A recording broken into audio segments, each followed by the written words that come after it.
दोस्तों 4 टाइप्स की income tax return होती है। Belated return, revised return, updated return और डिस्कार्ड रिटर्न। इन चारों को आज हम अलग अलग डिस्कस करने वाले हैं पूरी डिटेल में।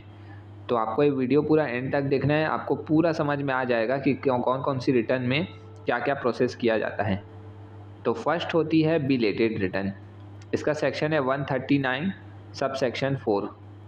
जो इसकी लेट फीस का सेक्शन है वो 234F है। अब इस पर आपको लेट फीस कैसे लगेगी? जब आपकी 2.5 लाख तक इनकम है तो आपको कोई भी पेनल्टी नहीं लगेगी। 2.5 से 5 में 1,000 और 5 लाख से ज़्यादा है तो 5,000 रुपये की आपको पेनल्टी देनी पड़ेगी। बिलेटेड रिटर्न में आप लॉस को कैरी फॉरवर्ड नहीं कर सकते और इसको आप सिर्फ 31 दिसंबर तक ही फाइल कर सकते हैं। अब मान लीजिए आपसे कोई गलती हो गई और आप उस गलती को सुधारना चाहते हैं तो उसे कहा जाता है रिवाइज्ड रिटर्न। इसमें आपको कोई भी पेनल्टी नहीं लगती है और 31 दिसंबर तक ही आप इसको भर सकते हैं और अपना लॉस को भी आप इसमें कैरी फॉरवर्ड कर सकते हैं। इसमें आपको पूरी छूट मिलती है रिवाइज्ड रिटर्न में। और थर्ड जो होती है वो है डिस्कार्ड रिटर्न।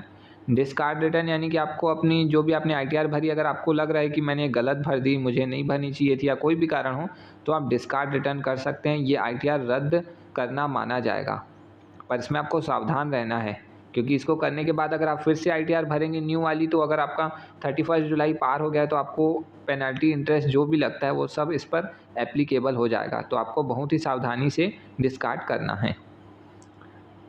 अब फोर्थ है अपडेटेड रिटर्न। 3 साल की आईटीआर इसमें आप एक साथ भर सकते हैं पिछले, पर कौन फाइल नहीं कर सकता? जो लॉस की रिटर्न भरे। लॉस में आप इसको फाइल नहीं कर सकते। टैक्स लायबिलिटी को कम कर दूं मैं या रिफंड इंक्रीज़ कर दूं तो आप इसको अपडेटेड रिटर्न फाइल नहीं कर सकते। टैक्स बचाने के लिए, टीडीएस क्लेम करने के लिए, डिडक्शन क्लेम करने के लिए, इन सब में अपडेटेड आईटीआर कुछ भी हेल्प नहीं करेगा। कोई डिडक्शन आप नहीं ले सकते हैं। जब आपकी टैक्स लायबिलिटी बनेगी आप इसे तभी भर सकते हैं, इसलिए आपको इसमें ध्यान रखना है। और इसकी पेनल्टी क्या होती है? अगर आप 12 मंथ के अंडर में इसको भरते हैं तो टैक्स का 25% पेनल्टी लगेगा और 24 महीने के बाद में आपका 50% की पेनल्टी इसमें आपको देनी पड़ेगी, तभी आप आईटीआर यू को फाइल कर सकते हैं, अदरवाइज़ आप इसे फाइल नहीं कर पाएंगे।